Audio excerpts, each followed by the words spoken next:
Welcome back to Beards and Brews. If you haven't already, hit that subscribe button and ring that little bell because let's face it, you don't want to miss a thing. This week's movie is going to be Armageddon. Fellas, let's blast off. How long were you sitting on that, Eric? At least 15 minutes. This is Michael Bay and Jerry Bruckheimer teaming up together at their best. I'll say best, yeah. Best? Because 90s Michael Bay has like a really good charm to it. Like, it's not great, but damn is it entertaining. Entertaining is definitely a word that I would use for this. Great, not so much. Yeah, it's really weird to be thrilled by such garbage. Yeah, to me, this was like the Mask of Zorro of, I guess, these apocalyptic style movies, to where it's got a little bit of everything that you see in movies now. Okay, I'll give it a little bit, yeah. Because I feel like this movie has definitely made an impression on movies just like this, but there's something about this one in particular that just like hits like a note really well. And it's not a good note, but I think I really love this movie. We've talked about it quite a bit over the last few months, but this movie gives me a lot of the Day After Tomorrow type vibes, especially in that, like, you really don't even get a chance to connect with any characters before disaster just happens. No, the movie just rushes right into it. Even the narrator at the very beginning is like, oh, in the beginning, let's kill all these dinosaurs. Boom! Yeah. Basically, an asteroid destroys the dinosaurs, kicks up dust for 1,000 years, blocks out the sun. It's happened before. It'll happen again. The question is just when. Turns out that's fucking today. It's such a large flash forward. It's like, by the way, 65 million years later. Yeah, for a 2.5 hour long movie, they really speed through the opening, like, I don't know, 65 million years. Oh man, they jammed so much into this fucking movie. Like, if it were any longer, I'd probably shoot myself. I'm just putting that out there. Dude, the way time develops in this movie makes zero fucking sense. Oh, Dude, no. He gets picked up to work for the government after the asteroid starts to hit and shit. We'll get there, I know. But once they pick him up, from the time they pick him up from the oil rig to the time the movie ends, time does not function properly. Yeah, the entire movie is literally on a running clock. They have a big old digital one there in NASA, and every time it cuts back to, you're like, okay, it's a little bit less. Let's come on, fellas, we can do it. And they're zipping around the world, and then around the United States, over and over. And it just seems like, yeah, they just picked all these dudes up in an evening. Yeah, they start out in the South China Sea. Bruce Willis and Ben Affleck and his crew are working on an oil rig, and then military swoops in and is like, hey, we're going to need you guys in fucking space. You've got like 18 days. Yeah. Is that good? And you briefly brought up that we don't have enough time to get attached to characters or anything. All the fellas are just working on this oil platform. Ben Affleck is banging Bruce Willis's daughter, and he fucking just parades him around with a shotgun, a la Al Bundy style. He keeps firing the goddamn thing on an oil rig. Yeah. And in reality, it probably, unless he hits something pressurized, not a big deal. Because, you know, shotguns don't blow up red barrels in real life. But his shotgun is, in fact, doing that movie trope of whatever he hits kind of explodes. Yeah. All I can think is he fucking knows better. And number two, Bruce Willis never wears a fucking hard hat until he's leaving the oil rig. Yeah. And there's a lot of nonchalantness that doesn't really make any sense or anything. Because, like, you know, Ben Affleck's running around. He's got caught banging his daughter. And all his other workers are just like, you know what? He's gonna shoot you. And immediately it's boom, the window explodes behind him. No. He's just playing. He's not going to shoot me. Oh, fuck. He shot me. Yeah, exactly. He gets a little bit of buckshot in his leg, and then it's all over. It's like, all right. We got you. You're good. I was amused by the fact that during all this shooting, all the guys were like, listen, man, she is hot, though. Yeah. It's so fucking weird, too. There's even that little bit with Steve Buscemi was just like, whoa. I didn't tell her how to do it. I just told her about it. Don't fucking shoot me or nothing. Yeah, Go ahead. I'm gonna come clean, see how clean you are. Ooh, Ew, no. it's fucking eyeballs. I hate it every time that line comes up in any conversation. But yeah, it's like everybody is talking about how, you know, they felt like a father because she was raised on the rigs and all this stuff. But then it's like, but she's really smoking hot, though. I love how it goes from like, oh, that's kind of a sweet sentiment. You know, all these fellas pitched in trying to raise this kid on an oil rig. And then they're just like, ooh, yeah, baby. Listen, Bruce, she is hot as fuck. She's a fine ass lady, and I'd throw $10 her ways if she was stripping on Tuesdays. She's doing what? I mean, not stripping on Tuesdays. Yeah, it's just so weird. Yeah, there's a lot of weird in here. Somebody mentions like, oh yeah, she's growing up. She's exploring her own body. When did that come into this? Oh my Exploring God, Owen fucking Wilson in the most No. waste Oh no. life aquatic repeat that I've ever seen in my life. He's like, wow, I'm here. Wow. And he doesn't add anything good to that conversation either, because he's like, well, she's a grown woman. She's blossoming. She has to find out things for herself. This is beautiful, Bruce Willis. Don't worry about it. We mentioned how a lot of stuff is packed and crammed into the first, I don't know, 15, 20 minutes of this movie. Can we talk about how many fucking big name actors are crammed into this movie? Oh, There's yeah, a lot of them. Absolutely. Like, everybody's either a name or like a really well-known character actor. Yeah. So like, we're never going to call them by their names. No, not That's at just all. Bruce Willis, Ben Affleck, Steve Buscemi, Michael Clark Duncan, so on and so forth. Owen Wilson, Keith David, Liv Tyler. Fucking Keith David. Look, the only reason why Liv Tyler is in this movie because they needed a soundtrack. Hey, maybe if we throw her in, her daddy will sing a song or 4. Or like 6. Like, this whole movie's just populated with Aerosmith tunes. There's so much Aerosmith. On an asteroid. It's kind of amazing how much Aerosmith is on this. Never mind. I'm not going to go into a string of Aerosmith. You're almost taken aback. Like, goodness, whew, that's a lot of Steven Tyler. But they want to establish early on that this is all going on, and he's going to need his crew. But it shows that his crew's like wild card, somewhat unreliable, and he fires Ben Affleck. Well, rightly so. You know, you when you bang Bruce Willis's daughter, you gotta pay your dues. So even though the movie tries to allude that like Ben Affleck's character is basically the same person as Bruce Willis was when he was younger, he is the most untrustworthy motherfucker in this entire movie. He's just like, yo, dude, trust me. And he immediately fails what he's doing. Immediately. Every fucking time. And he's just like, they want you to get like that Tom Cruise Maverick feel, except for Ben Affleck in no way, shape, or form through this entire movie is he likable. No. And every line delivery is so bad. Every time. Like, no matter what he has to say, either if it's from just like calm Ben Affleck to like romantic Ben Affleck, I'm just like, shut the fuck up, Pearl Harbor. I don't think it's necessarily bad. I don't think Ben Affleck is bad in this role. I just think he's completely forgettable. Agreed. So he fires Ben Affleck, and he's like, we got to use my boys. This has been literally, they say the time frame. It's been 18 hours. Yep.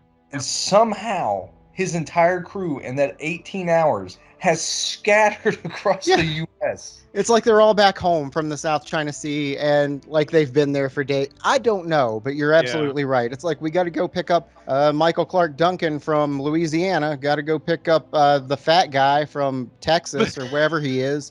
I don't know his name. He's just the fat guy through all. I'm sorry, That's what actor, whoever you are. He's just like the cook from Down Periscope. Anybody get that reference? No? Okay, moving on. Yes, actually, I do, sir. I remember that movie exists. That's all I got. How'd they wild in 18 hours? Feral, for God's sakes. Dude, I don't even know. It's just the fact that as soon as Bruce Willis steps off the oil platform, they scatter like cockroaches. Whatever. Yeah, but Bruce Willis does agree to do this mission, and he's like, they're under one condition. I got to take my daughter to make sure she's not getting fucked down here somewhere. It's like, if you wanted to get me to drill up there, she can't be getting drilled down here. Ah! I see what you did.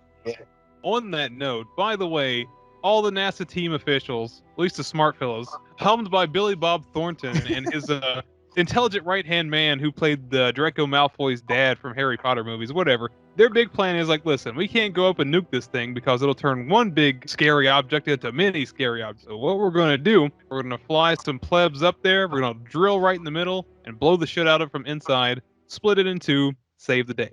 Perfect plan, right? Right. Sounds good.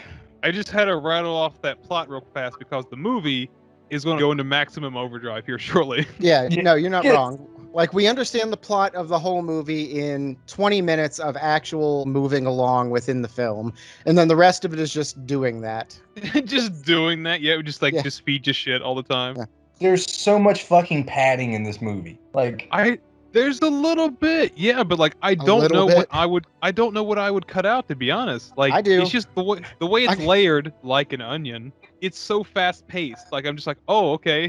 they try to build suspense that it's literally going to be the end of the fucking world, but at never any moment did I ever think they're going to fail. Yeah. I kind of got you, yeah. But like the movie tries every trick in the book.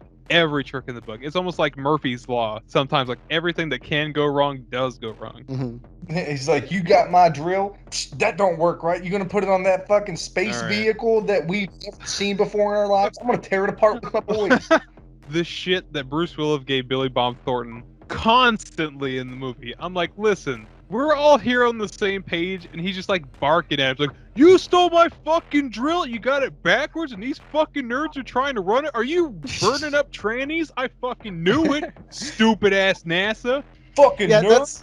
That's actually why it's specifically Bruce Willis and his team that has to go up, because NASA actually kind of copied the blueprints of Bruce Willis's like patented oil rig and started using it as their own. So he's the only one that actually knows how to work the damn thing. I mean, his argument kind of makes sense, but his attitude was way out of line. Because they're like, listen, man, we need your help. Hey, did you rub my lamp? Did you bring me here? I'm trying to help too, but everything is wrong and you guys are dumbasses. By the way, the scene of trying to explain like asteroid science to Bruce Willis and his crew of like blue collar oil dudes it wouldn't go over well today, is all I'm saying. Oh, hell no.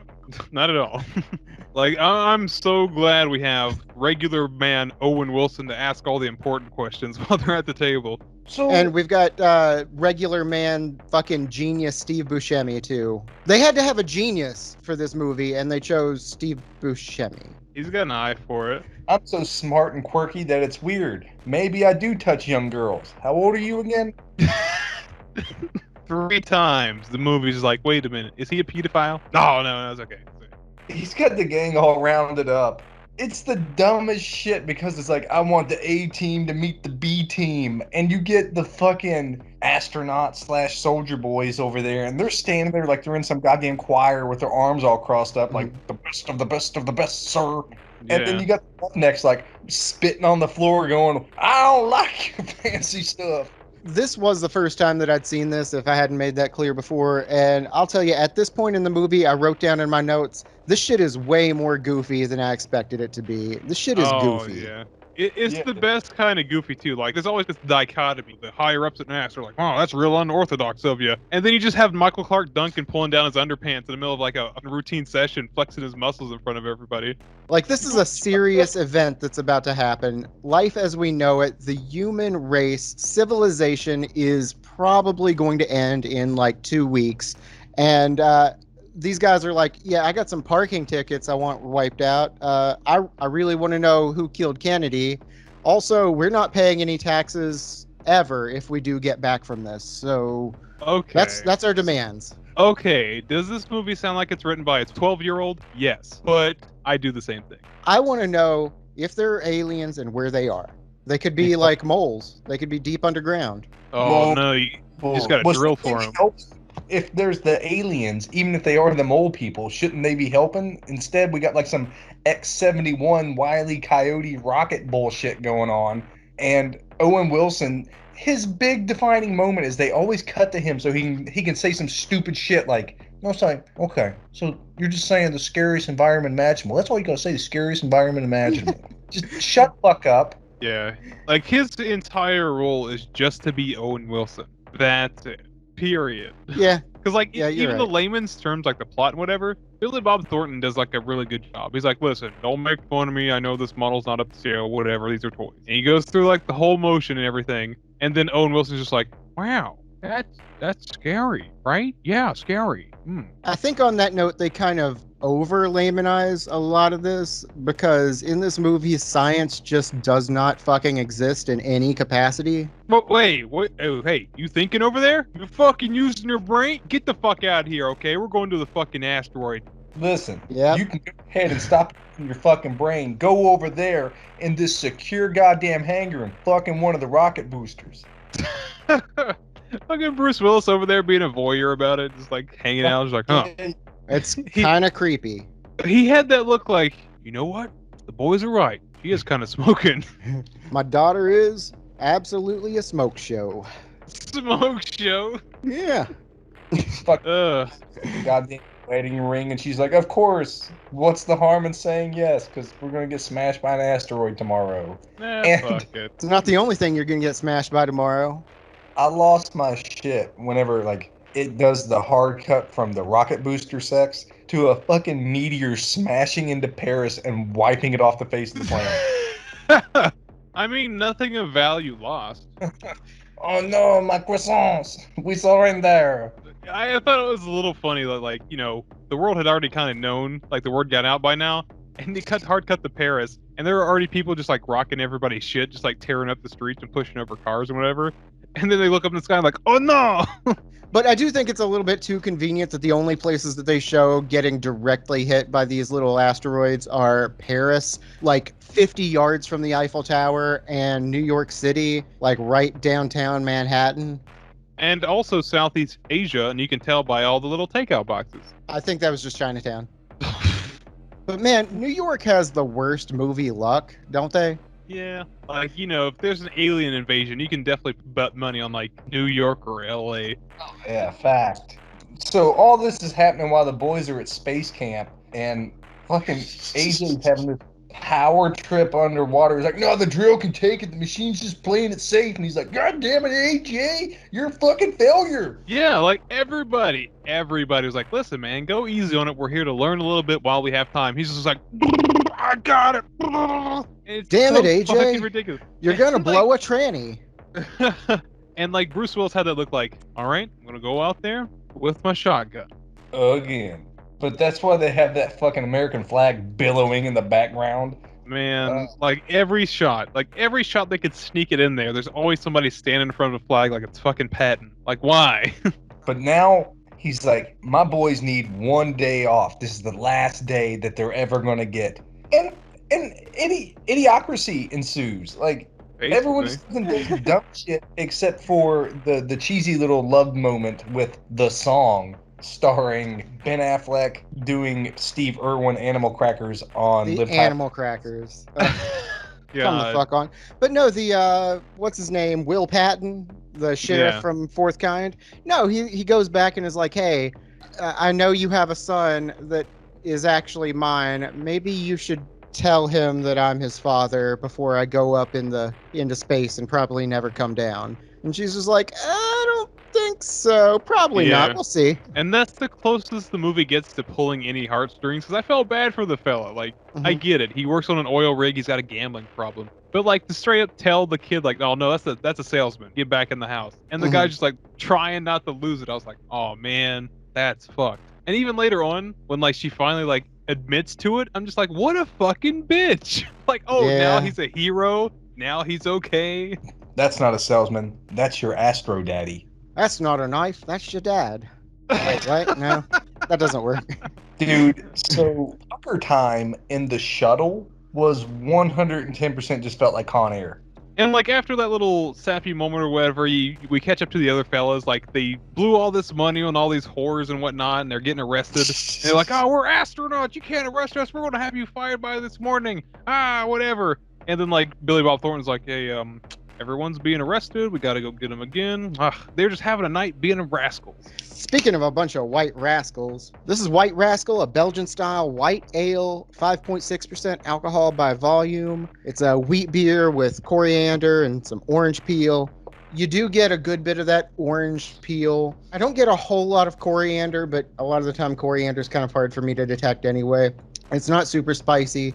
Oh, actually, I do get a little bit of clove in there. Not super bitter, not super strong. Very drinkable. A little touch of hops, just for a little bitter backbone. You need that anyway. This is a really solid white ale. Well, you know what else is solid? Hey, we're finally getting to the good bits. After all that astronaut training and just showing how kick-ass and American that NASA is, we finally get to jump with some rocket ships. About fucking time. about fucking pucker time. And during the launch, they're getting this big Bible Armageddon speech so they can do the thing where they're like, Yeah. it's called Armageddon. He said the thing. So they get into space, and they have this way to show you everything American made is top of the fucking line, and then it Yep. shows the crazy Russian cosmonaut, and everything in there is like from the 60s. Yeah, it's like really oddly specific. Like, you know, like everything is from like the late 70s, 80s. He's got all these CRT monitors everywhere. And it's not even organized or anything. You like walk in and it's just like walking into like a busted old double wide. Listen, he's the only one that has to be there. He's going to live his life the way that he wants. Oh, you Americans don't touch anything. It's my house. It's like a messy desk. Like, what is that, the International Space Station? No, it's basically Mir. So, okay, plot-wise, they have to rendezvous with the Russian space station to get all the extra fuel they need for their slingshot maneuver around the moon. Mhm. So, happenstance, you know, dictates that everything has to go fucking wrong. A la explode. Just for no good fucking reason, too. Yeah. And like earlier, like I couldn't decide like what I would cut out of this movie because it's basically just like one big thrill ride. I'd probably cut out this. Like this whole Absolutely. this isn't even like a plot device or anything. This is just like 10 minutes or even 15 where they're just like, we're here, now we can't be. Tally ho, you know? They're just trying to develop the Russian Jesse Ventura character, because he's like, a bunch of slack-jawed Americans around here. You could be hero, just like me. I guess so, but like as a character, like as a useful person in this movie, I can't figure out what he did in the movie that wouldn't allow the movie to continue without him. Replaced Steve Buscemi as the comic relief. He's basically Space Rasputin, and I'm completely fine with that. I'm alright then, yeah. Oh, fuck. But yeah, everything blows up, and this is the first effect in the movie that looks atrocious. This explosion looks fucking awful. I don't know that I thought, you know, in the heat of the moment that it looked terrible. I just noted that there was something about the field of depth or something that seemed real off. Yeah. I don't know what it was, and I can't even explain it, but it was weird. Personally, I think it's a poor use of miniatures, and I think that's it. Because you're in space, Earth is your background, very far away, and then you just have like this little exploding model just going like pew, pew, pew, pew, pew, and then you have like CG explosions on top of that, and CG little shuttles zooming around, so you're just like, okay, that was loud and a little embarrassing. Next scene. Yeah. Anyway, so the space station explodes. Two guys almost get left behind, but at the last second, Ben Affleck and whoever else that was make it on board, and they actually end up taking the Russian with them. So we got one extra dude now. Yeah, Ben Affleck was taking his time when one dude was Russian. Yeah. So No, I have not seen Star Wars. Oh, Yeah, I that's a fucking running gag which did not land whatsoever. Fuck, dude. what kills me is that entire station is exploding, and it blows up with massive explosions all the way to the door of the shuttle, but no further. Well, in space, no one can write a good script. Fact. They do the slingshot thing, and they're like, "We're pulling G's." I was watching that with the missus. I was like, what would this scene look like if they just didn't shake the camera? It's just like a bunch of dudes in seats going. And they're all getting sweaty. Like up to 14,000 miles per hour, Owen Wilson is sitting there, you know, face strapped back onto his. I don't know what I'm trying to say there. Anyway, he's like, no, this is normal. And everybody's like, how the fuck would you know? And then he's like, this isn't normal. And then he just becomes one with the spaceship. He's like, ka-chow. Kerchow hits that turbo, and one team overshoots the asteroid whenever Owen Wilson's team off-screen dies. Yeah, kinda. So, like, when Billy Bob Thornton was explaining the whole, like, little slingshot thing with his little models early in the movie, he was like, okay, we're doing this because the moon's gravity is going to pull away most of the extra debris and whatnot, so you should be safe. That little line carries over all the way to the end of the movie. He's like, oh, by the way, we're going to take out one of these shuttles because we need something to go boom. Yeah. Michael Bay likes things to go boom, though, so. I mean, I can't say I'm not entertained, so. Are you not entertained? Meanwhile, Liv Tyler is just like sitting back at home staring at her engagement ring, just like, what the fuck can I do? Man, I wish I was in one of those videos with Alicia Silverstone right now. Well, it's like this weird thing where like everybody's kind of bad, so there's like this nice little plateau of bad that you can kind of settle into. But like every Okay. time the camera goes back to her, she is so ridiculously emotionless. I don't know what it is. You know, it's almost like they cut to her and she's on the set of Blade Runner for some reason. So she's just like whatever her character was, Eowyn or some shit like that in Lord of the Rings, and she Oh, yeah. has zero time for emotion in this movie. She doesn't have bad delivery. She just doesn't show emotion. She's like, "No, Dad, you promised, playa." Playa. You know, like fuck.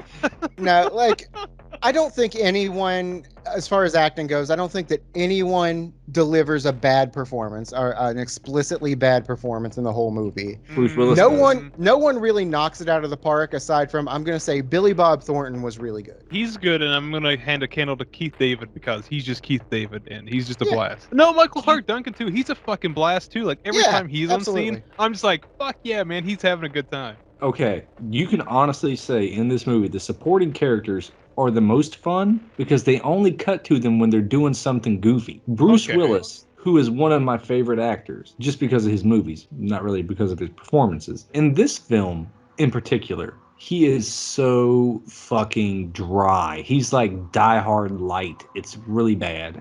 I got that a lot, especially towards the end of the movie when he's on the rock and you can tell he's like a little annoyed just being in a spacesuit for the whole shoot. And he's just like, oh, guys, oh, we broke another tranny. That's a shame. What are we gonna do now? We gotta chew this iron bitch up. You better call Earth an ambulance. Oh, God. Like, I don't really get Die Hard light from Bruce Willis in this. I don't get Die Hard anything. What I get is the almost cameo character that he plays in Friends, where the whole identity that he's supposed to be is, hey, I don't like that you're sleeping with my daughter. It's the same thing. It's the same guy. Fair enough. Also, so the only reason why he agreed to this is just to stall as long as possible to keep them apart. Yeah. As long as she's, caring about me, she's not going to have time enough to fuck, right? Oh no, I don't know if this movie would sell as well if it was just called Spite. Spite. But yeah, we mentioned it that the Independence, okay, we've got two different space shuttles going up. You got the Freedom Team A and the Independence Team B. Independence gets hit by a rock and just sort of tumbles off into space somewhere, gets hit by some other stuff. Anyway, they're almost completely dead, but luckily we do have Ben Affleck, Michael Clark Duncan, and the Russian? Man. Yeah, the Russian. Russian cosmonaut. They got it, and they have landed on this asteroid. And I'd like to point out, like, how abruptly violent this movie is. Because when the space shuttle goes down, not only does it get hit by a rock, spins out of control, the movie goes out of its way to show these poor NASA pilots get sucked into the vacuum of space, but they hit the fucking shuttle behind them, too. Yep. And they're like, is that the other shuttle? Da-doom, da-doom. Guess it was. And just briefly speaking of those NASA pilots, did you guys notice that one dude looks like a lady? Who looks like a lady? All right, got that out of my system. Was that the dude that was that the dead guy that they picked up and were like, oh no, that looks like it hurt, and he's like, ow, and died. But anyways, they start drilling. By the way, meanwhile on the asteroid. Yeah, the Freedom. The Freedom actually lands safely with nobody getting killed on the asteroid. They're just like 27 miles away from where they should be. And the problem with that is they're on a massive iron sheet. And to be honest, I don't even blame William Fichtner for like missing their landing zone because they just saw their friends get splattered on their own fucking ship and they need a minute to just be like, oh my God. And they are traveling at like 14,000 miles per hour. So putting yourself down 27 miles from where you're supposed to be, that's actually not that bad. But anyways, they drilling. And while they drilling, our good friend Steve Bushishi, he gets a case of space madness. Space madness. That's not even a real thing. I don't care if it is a real thing. In this movie, it is not a real thing. So they're drilling, it's no, like the way it's brought up is so out of left field because like, okay, they're on the asteroid, they're drilling. A lot of weird stuff's happened because it's an asteroid. It's weird, right? Whatever. So I guess he just got bored and started playing with the machine gun that they have. That's, I guess, NASA fucking standard. And he just started shooting shit, just having a blast. He's honestly not doing anything until he's not paying attention. Yeah. And they tackle his ass. It's like, hey, stop that. We're going to duct tape you to a chair. He's like, no, I want to die. And then, like, William Fichtner looks right at the camera. He's like, that's space dementia. I like when he's riding on the nuke, like he's trying to be like Slim Pickens from Doctor Yeah. Strangelove. And He's he having even a good brings it time. up, too. Yeah. And he's like, get off the nuclear warhead.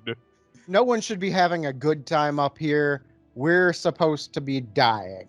William Fichtner's character is basically the principal from Ferris Bueller. That's all it is. He's just a dickhead. Shoot, the whole time we're on this asteroid. You want to make it the second reincarnation of Jesus Christ? Because I'll do it. You mess with the bull, you're gonna get the horn. The dude had a space gun. Like, what the fuck?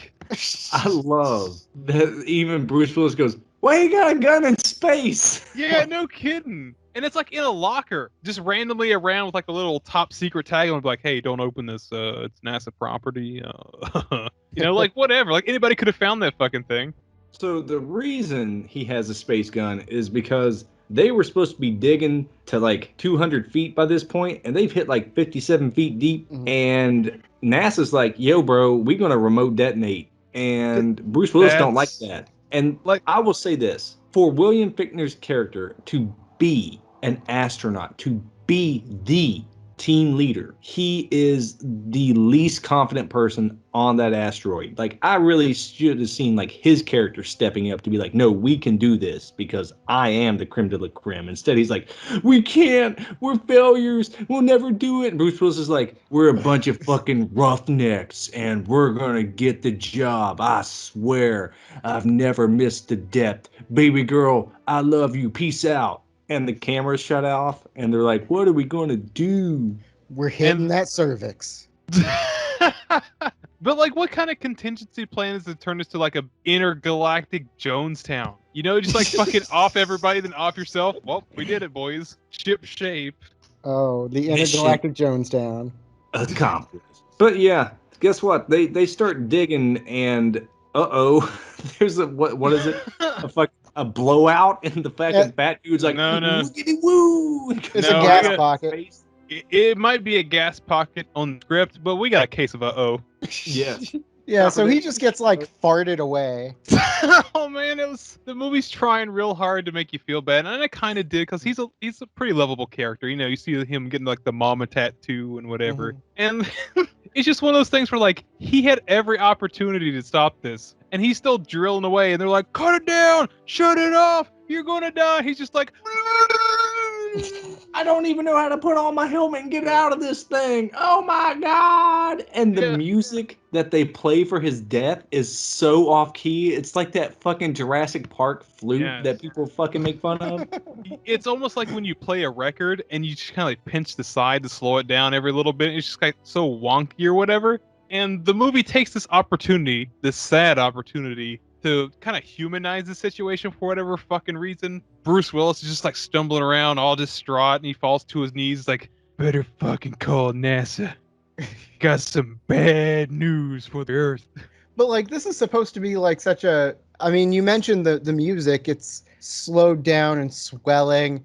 Meanwhile, this guy's just getting tossed around like a fucking rag doll. This guy. But yeah, and at this point, you get a little reaction shot from Liv Tyler, and she's all like, "Grr, my daddy's up there. You can't blow it up." And Steve Buscemi, I'm on his team at this point. He's like, "Fuck it, I got a nice spot picked out for the end of the world. Yeah, Let's go." absolutely. Like I know he's supposed to be like the genius or whatever, but he made the most sense. He's like, you know what? Let's just fucking watch it. Front row seats, baby. Kablooey. To be fair, if I was like 99% to die, knowing that the world was going to explode, there's not a whole lot of people that I don't know where I'm going with this, but I get what he's doing. I get it. I think you're going down the route and just be like, you know what? Time to crank one out. In space? Like, can you do that? Just go back don't to the see why shuttle. not. Oh yeah, because they do that a lot. They're like, we're outside, we're inside. We're outside, we're inside. Yeah. Takes no time Oh. to take all that stuff on and off. Don't worry about it. Have a space wink. But guess what? They blew another tranny, and they're on their last bit, and it's all looking downhill until guess what? The boyfriend's back and it's gonna Hey, nah. Ben Affleck's back. Oh, Yeah, Yeah. and like they're down in this cavern, and he's just like, they finally get this. What kind of automobile is this? I don't even know. It's just like a. it's like a really shitty tumbler. That's all it Yeah. is. Also, he's like, I'm just gonna guess like 250 feet up in the air from where they're drilling. He's up on this fucking canyon top, just living on the edge, looking down on them. Every time. How Every does he time. get down? Fuck it. He used the love that was in the elevator. Damn it! No, I've got a good one for love in an elevator. I know it. I figured. I know exactly what where it's it's gonna at be. too. But yeah, like there's no explanation. He's just there. They're there to help. That's all it is. You know, Mhm. the movie gives you that little bit of like suspension, like, oh, maybe they are fucked. No, Ben Affleck's back. But guess what? Maybe they are fucked because meteors on the meteor. What's cooler than that? You Yo, can't dog, explain I heard that. you liked meteors. The exhibit works a lot better than the fucking who's that guy? Bill Eric. O'Reilly. Can't explain that. You can't explain that.